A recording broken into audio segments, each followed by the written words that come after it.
Vinteuil, il y a toujours Vinteuil chez les trois. Enfin, il y a vraiment, je parlais de marqueurs sociaux, de croix, je radote, mais il y a vraiment, la musique est un marqueur social. Et moi, j'étais très embêté. Parce que vous comprenez, un roman, c'est vachement bien. Vous pouvez très bien écrire cette femme avait un nez crochu, une jambe de bois et une verrue au milieu du nez, mais tous les hommes en étaient fous. Au bout de 3 ou 4 pages, vous y croyez. Quoi. Ça devient une sorte d'action. Voilà, cette femme était folle, elle était belle, tous les hommes en étaient fous. Quand vous devez l'adapter au cinéma, vous m'en dessinez, c'est un vrai problème, ça. Moi, j'avais un vrai problème, c'était la musique. Parce que, moi, comme tel, je suis en rasemote. Et il est clair qu'Odette de Crécy, qui joue de deux doigts, joue quand même les sonates de Vinteuil. Donc on ne peut pas faire du Debussy, du Wagner, etc. On ne peut pas. Et j'ai trouvé, moi, alors, je connais sûrement, et je sais qu'il y a des personnes très érudites en musique, et j'ai trouvé un compositeur qui m'a vraiment épaté pour ça, ce qui correspondait bien. Je sais bien que ce n'est pas lui, puisqu'il n'y a pas de Vinteuil, mais qui marchait bien dans ma problématique, c'était Charles-Valentin Alcan. Charles-Valentin Alcan, qui a, entre autres, qui a composé une sonate en fa dièse pour piano-violon, enfin vraiment ça collait, et puis surtout qui a composé une barcarolle. Une très jolie barcarolle. Je ne chante pas, parce que sinon on va plus être beaucoup dans la salle, mais c'est une très jolie barcarolle, et ça c'est jouable même par moi qui ne joue que du jazz et sans partition. Donc c'est jouable, il y a quelques notes, et ça me permettait, moi, vous comprenez, de faire de la BD. Parce que vous vous rappelez dans Tintin, il y a un moment donné, c'est dans Les 6 heures du Pharaon, je crois, Tintin tombe dans la forêt vierge, et il est en avion, c'est un petit avion, il y a le jaune, là, il tombe dans la forêt vierge, et puis c'est les éléphants qui vont l'amener voir les hommes, enfin, la civilisation. Et pour les appeler, il sculpte une trompette dans un tronc d'arbre, et il fait des notes comme sa musique. De musique, il y en a plein dans l'archère, dans Tintin, il y a plein de notes. Mais il y a ces croches, c'est noir, il n'y a pas de blanche, il y a côté noir. Et au début, moi, par exemple, dans Combray, lorsque le grand-père chante, c'est pas Rachel pour le Seigneur, mais la Julie, eh bien, j'avais fait des notes comme ça. Et j'ai des copains musiciens qui m'ont dit, c'est vraiment très dérangeant ce que tu fais. Parce qu'un musicien ne peut pas s'empêcher de déchiffrer des notes. Et donc, moi j'avais fait un truc qui était juste graphique. Quoi. Ce qui fait que je me suis dit, moi, avec la sonate de Vinteuil, comment je vais faire? Et alors j'y suis allé rue de Rome, vous savez, à la flûte de Pan. Et alors il y avait la queue, il y avait des gens avec tous des violons, tous qui demandaient des choses complètement insensées. Puis moi je suis arrivé, je suis dit, le bonhomme, moi je chuchotais, j'ai dit, voilà, je voudrais un compositeur qui a fait une sonate en fa dièse, et puis je voudrais que c'est de la gueule. Un qui a de la gueule, avec beaucoup de notes, etc. Parce que je veux faire un truc, voilà, je veux faire une sorte de... Et alors le bonhomme vraiment était un peu ahuri, mais en même temps il s'est pris au jeu, et il m'a dégoté Charles-Valentin Alcan. D'autant plus, m'a-t-il dit, et c'est vrai, c'est la légende de Charles-Valentin Alcan, que c'était un gars complètement loufoque, grand copain de Liszt, contemporain copain de Liszt, et qui n'a jamais pu avoir les honneurs qu'il méritait, parce qu'il avait des manies, puis les manies, il ne fallait pas qu'il en sorte. C'était par exemple que, non, à l'heure où le ministre voulait faire venir pour le nommer directeur de je ne sais pas quoi, de l'opéra, non, c'était l'heure de sa sieste. Et à chaque fois, toute sa carrière a été ratée parce qu'il avait comme ça des principes. Cet homme, Charles-Valentin Alcan, qui était un juif alsacien, est mort, dit-on. Alors, il avait un projet, vous voyez, adapter Proust en BD, je suis un rigolo à côté. Lui, il voulait adapter le Talmud en musique. Ne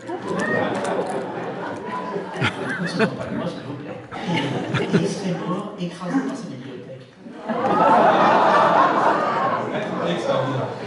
Mais la comparaison avec Tintin est extraordinaire aussi parce qu'il y a les spécialistes de Tintin, il y a des fous furieux, il y a des fanatiques qui connaissent tout, à quand apparaît, dans quel album apparaît, les tintanophiles et les proustolâtres, évidemment, se ressent par ce côté un peu secte, un peu société secrète où on connaît absolument tout.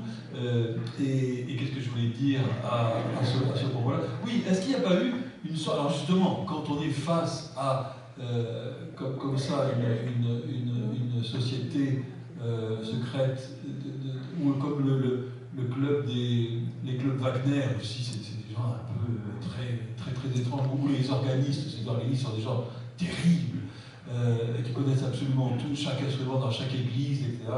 Les sommiers de là qui faisaient... Et est-ce que la main n'a pas tremblé quand on a commencé à décider? Parce que c'est presque, Alors même si nous sommes dans une religion incarnée où on a le droit de représenter Dieu et toute l'histoire sainte, mais est-ce que vous n'avez pas eu peur quand même, quand vous avez dessiné certains personnages, de savoir qu'on allait vous tomber sur le rable? Écoutez, là où j'ai eu un problème et où je regrette, il y a une page que je déteste dans les bandes dessinées, et ça m'embête parce qu'on le voit, c'est presque celle qu'on voit le plus dans la presse. Chaque fois que je suis édité dans un pays, on fait venir, Cuba, Pékin, Indonésie, etc. À chaque fois, je retrouve toujours dans la presse la même page, c'est la Madeleine, évidemment. Alors cette page, je l'ai ratée. Je ne sais pas, la page, la double page où tout d'un coup le souvenir m'est apparu, mais c'est lorsqu'on le voit, tous ces petites cases où le morceau de Madeleine est trempé, l'unité, etc. Or, pour faire ça, j'ai dû dessiner de près, en gros plan, le narrateur. Et à l'époque, c'était mes débuts, hein. Enfin, moi j'avais jamais fait de bande dessinée, c'est ma première bande dessinée, ce sera ma dernière. Et eh bien, j'ai pris des portraits de Proust, de face, hein, Jacqueline Blanche, la photo commune, comme ça, et puis le portrait mortuaire, je crois que c'est Helleu, et j'ai pris ça comme modèle. Le problème, c'est que ce sont des artistes différents qui ont peint ça, ce sont des époques différentes de Proust, ce qui fait que le personnage n'est pas du tout homogène. Vous savez, c'est comme ces bandes dessinées que je déteste, parce qu'il y a des bandes dessinées que je déteste, et en particulier les histoires genre la vie du général de Gaulle, la vie de Mao Tse-tung, etc. La France a perdu une bataille, et à chaque fois c'est une carte postale à côté d'une carte postale, à côté d'une carte postale, c'est pas cadré pareil, c'est pas bon. Et là c'est pareil, j'ai raté cette page, vraiment je la regrette, et je la vois, elle vient me tourmenter, au fond de ma tombe, elle vient me tourmenter cette page, je l'ai ratée, et c'est la plus importante. Non, mais il doit être un peu mystérieux, il doit être un peu flou, et puis d'abord, le narrateur n'a pas vraiment d'âge. Oui. Quand même, je préfère un arrêt sur l'image, cette fois sur celui qui les produit, c'est-à-dire Stéphane Huet. Bon, je ne sais pas si vous mesurez l'érudition de ce personnage. On a parlé d'érudit tout à l'heure, donc on pense au professeur d'université, par exemple. Je veux dire, c'est impressionnant. Vous ne pouvez pas imaginer l'érudition de Stéphane Huet. Vous remarquez au passage qu'il connaît la recherche du temps perdu dans les moindres petits détours du texte. Et vous l'avouerai-je, moi qui suis, paraît-il, spécialiste patenté, eh bien, je prends des notes dans la bande dessinée parce que, notamment à la fin, où sont indiquées les sources, parce qu'il y a des révélations sur les sources vraisemblables de Proust contemporaine qu'on ne trouve pas chez les érudits. Il faut qu'on les raconter. C'est très gentil, Luc, je ne suis pas d'accord avec vous. Tout à fait. Mais je voudrais raconter une anecdote qui est vraiment. Ça, c'est vraiment il y a des super photos. Ce que je fais, c'est hyper sympa à faire, j'adore ma vie. Alors, j'ai eu un problème, vous savez, dans le Combray. À un moment donné, il y a une scène où les militaires passent derrière la maison de chez Tanchéoni. C'est un bon exemple, ça. Comment? C'est un bon exemple. C'est à celui-là que je pensais. Et évidemment, bon, il dit des militaires, mais moi, je dis, quels militaires, quoi? Là, il dit des cavaliers. Et donc, et puis Françoise qui dit, ils vont se battre comme des lions, etc. Et donc, j'ai dit, quels militaires? Et j'ai fini par contacter le service historique des armées pour dire, pouvez-vous me dire quels étaient les militaires qui pouvaient fréquenter Illiers à l'époque? Et alors, ils m'ont dit, on vous rappellera. Et ils m'ont rappelé. Et ils m'ont rappelé, et ils m'ont dit, ben voilà, nous avons la réponse. C'était la 7e brigade légère de la 1re division de cavalerie stationnée à Châteaudun. Voilà. Alors j'étais super content. Et puis il y a eu un petit arrêt, parce que après je ne voulais pas raccrocher, j'attendais surtout. Il me dit, voulez-vous voir leurs uniformes?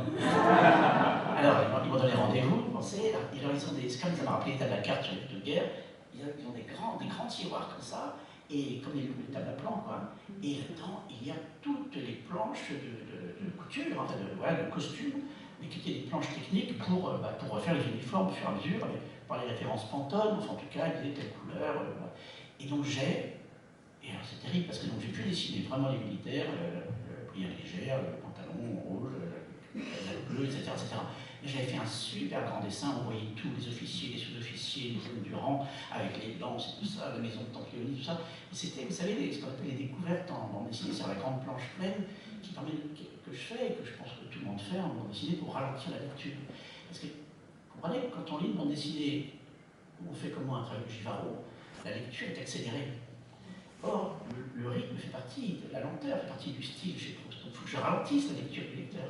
Et donc pour la ralentir, je fais des grands dessins avec plein de détails. Les gens vont dire, ah tiens, le petit chien, t'as vu, et puis le gars avec le violon, etc. Et ça permet à mon lecteur de ralentir, de remettre une forme de synchronicité avec la lecture du texte original. Et donc ça faisait partie de ces grands dessins. Et Guy Delcourt me téléphone, il me dit, Stéphane, il y a une page de trop. Et la seule page qui n'était pas nécessaire au scénario, c'était celle-là. J'avais mis 8 jours. Je l'ai gardée. Je ne sais pas où je pourrais la mettre, mais c'est là. En couverture. Vous voyez, il y a l'édition et la subtilité qu'il y a dans cette bande dessinée. Mais ici, Ferrandez, qui sait très bien que la bande dessinée, c'est un travail de forçat, et mon travail. Vous savez, après la marine, j'ai fait un passage dans la pub. Et pour moi, c'était déterminant, la pub. Parce que dans la pub, on en fait toujours trop. C'est nécessaire d'en faire trop, parce que lorsqu'ensuite on s'aperçoit, ah zut, il y a un problème de cadrage, il faudrait qu'on ait plus de marge à gauche, on ne peut pas se permettre de reconvoquer une photographe, mannequin, décorateur, etc. Donc il faut en faire plus pour avoir un peu ce qu'on appelle un pied de pilote dans la marine, vous voyez, un durable, quoi. Donc on en fait toujours trop. Et alors ce trop, on peut dire, c'est gâché, c'est jamais gâché, ça fait partie du métier, c'est tout. Il y a plein de choses qui sont cachées. Et par exemple, dans l'édition chinoise, j'avais commis l'imprudence de donner le fichier avec, parce qu'après c'est numérique, vous savez, je fais des cases, je commence par les cases vides, sans dessin, et après je mets des bulles, et ce sont les bulles qui font la forme des cases et la longueur des cases. C'est le texte qui permet de définir, qui oblige à telle case de faire telle largeur, telle hauteur. Et aux Chinois, on a transmis les imports, ce qu'on appelle les imports, c'est-à-dire les cases et les dessins qu'on allait incorporer à l'intérieur. Et les Chinois, ils ont vu qu'il manquait des trucs qui étaient hors champ.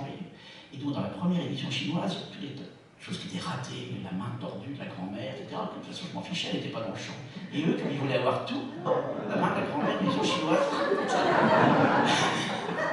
Donc maintenant, je fais un PDF, c'est gravé dans le marbre. Oh, je dis quoi. On pourrait parler aussi de l'humour de Marcel Proust, comme tous les grands écrivains, comme Cervantes, comme Kafka. Enfin, il y a un humour chez Proust qui est absolument incroyable. J'aimerais que chacun, peut-être, même si parler d'humour, c'est le bide assuré, parce que parler du rire ou de l'humour, c'est pas toujours drôle, mais j'aimerais alors justement que chacun trouve un passage particulièrement savoureux dans la recherche, plutôt que d'expliciter et de couper les cheveux en quatre, disent dans la recherche, prouve à quel point Proust est un grand auteur comique et le prouver pièce à l'appui et nous donner une scène particulièrement savoureuse. Alors, qui veut se lancer? Luc. Ah, je vois que les volontaires sont désignés. Comme dans les classes. D'une part, c'est vrai qu'il y a cet humour chez Proust qui lui vient en partie de sa mère, parce que la correspondance de la mère de Proust montre qu'elle savait capter l'élément cocasse. Bon, il y a une force comique chez Proust que d'ailleurs, même un lecteur courant de Proust redécouvre aujourd'hui qu'on fait très souvent des lectures publiques de Proust, et quand des acteurs lisent, on se rend compte qu'il y a encore plus d'humour que ce qu'on pensait, parce qu'il y a une trouvaille comique par mot. C'est sculpté. Hein, bon, donc ça fait de l'extraordinaire. Et au départ, moi je ne savais pas ça. Quand je suis arrivé à Hippocagne, on commence par l'épication d'un texte de Proust, et moi j'entrais dans un sanctuaire. Et le professeur dit, vous savez, on rit beaucoup chez Proust. Ça m'a scandalisé. Comme si on me disait, à partir de demain, il faudra rire à la messe. Quand même. Bon, il y a un temps pour tout. Mais effectivement, on rit énormément. Mais oui, la scène que j'évoquerai, c'est celle de tout à l'heure, ce portrait du marquis de Cambremer, parce que Proust en rajoute de plus en plus dans Sodome et Gomorrhe. Alors déjà, cette idée de vous expliquer pour qu'il ait cette figure bizarre que le dessinateur, qu'on imagine, avait tracé son nez dans la seule direction à laquelle on n'aurait pas pensé. Vous avez souvent des comparaisons cocasses.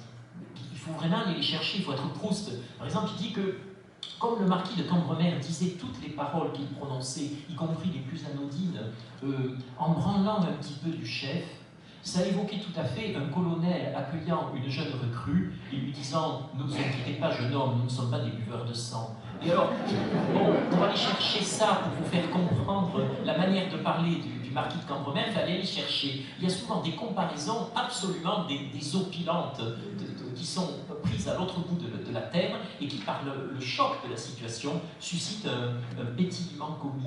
C'est très fréquent, ça. Robert, comme. Je ferai une remarque générale pour commencer. Tout à l'heure, on parlait de l'indulgence de Proust, de la tolérance de Proust. Je pense que son humour est l'envers ou le revers de la médaille. L'un ne va pas sans l'autre. Il est indulgent vis-à-vis de ses personnages, mais il est très distant et très ironique à l'égard de la plupart de ses personnages. Et non, j'en voudrais pour preuve que, par exemple, au début d'Un amour de Swann, la description du salon des Verturins. Tu dis Swann. Tu dis comment? Swann. Swann, oui, Swann. Je prononce mal?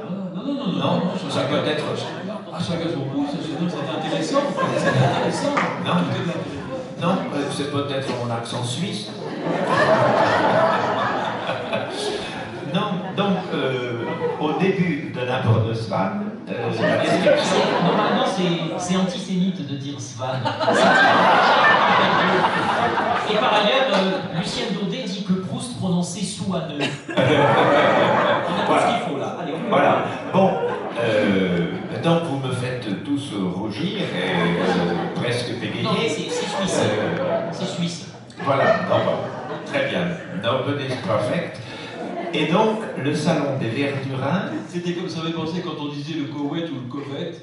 Il y avait l'impression ceux qui étaient pour Maastricht disaient Maastricht, ceux qui étaient contre ils disaient Maastricht. La manière de se prononcer est vraiment... Et le Mitterrand, on voit tout de suite le type. Pas très frontal, alors que voilà.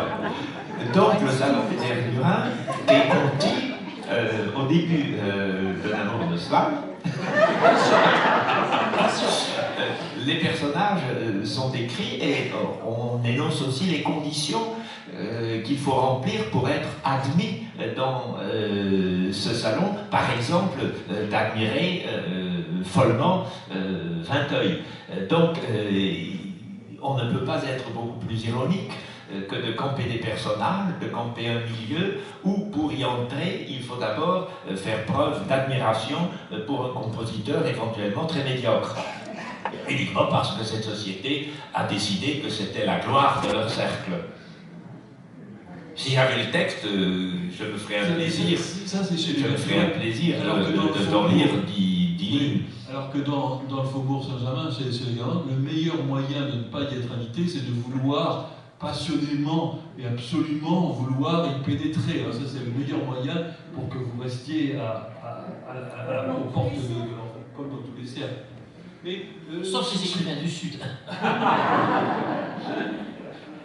Alors, Stéphane.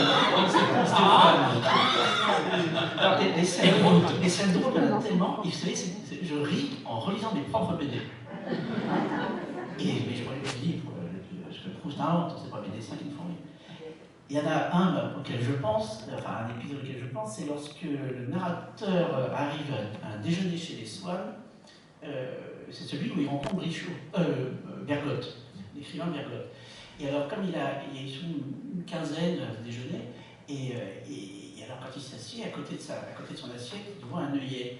Alors, il voit un œillet, il se demande ce que c'est, ce qu'il faut faire, puis il voit que tout le monde, tous les hommes le mettent à la boutonnière. Donc il le met à la boutonnière, donc comme font les non-croyants qui arrivent dans une messe et qui s'agenouillent en suivant les autres du regard, pour un petit décalage. Enfin, les meilleurs d'entre eux. Les meilleurs, les seuls qui s'agenouillent. Et puis à côté de ça, il voit une coupelle avec un truc noirâtre. Il ne peut pas y toucher, et il apprendra après que c'était du caviar. Et à son arrivée, le maître d'hôtel lui avait remis une enveloppe. Quand on lui a pris son manteau, on lui a mis une enveloppe. Et donc, pour ne pas avoir l'air trop curieux et poli, il prend l'enveloppe, puis il la met précieusement dans sa poche. Il se demande qu'est-ce qu'il y a là-dedans, etc. Et puis, bon, le déjeuner se passe, etc. Puis il rentre chez lui. Alors là, après, il faut que je vous raconte la suite. Mais quand il rentre chez lui, il enlève son veston, puis il voit l'enveloppe, il l'ouvre, et là, il voit c'était le nom de la femme dont il devait prendre le bras pour l'amener à table. Mais alors, attendez, ça me fait penser à